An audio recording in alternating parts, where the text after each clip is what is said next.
Welcome. In this video, I'll show you how to reset XForm in 3ds Max. All right, so for example, we have here a simple box, just like so. And then we go ahead over to settings right here, click on it. As you can see, we don't have the option to remove the XForm. So when you go ahead over to the wrench icon right here or utilities, we have reset XForm. Okay, make sure that you click on the object, make sure that it is selected. Now just go ahead and click on reset selected.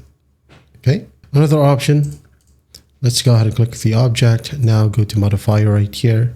As you can see, you can go ahead and add an XForm, just like so.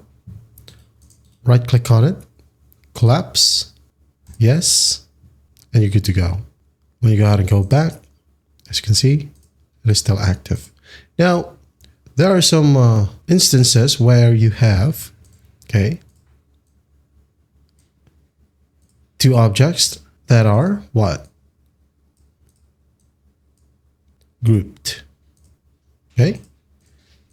You cannot reset an XForm from here. And even when you open them up, okay, open, you can select one object, but reset right here is not available, even though you add in what? An XForm modifier. Okay. So when you click on one, just like this, reset, as you can see, you can't still do it. You'll have to detach it. Okay, detach it first, just like so, and reset selected. All right, that's how you reset XForm in 3ds Max. I hope this video helps, and I'll see you in the next one.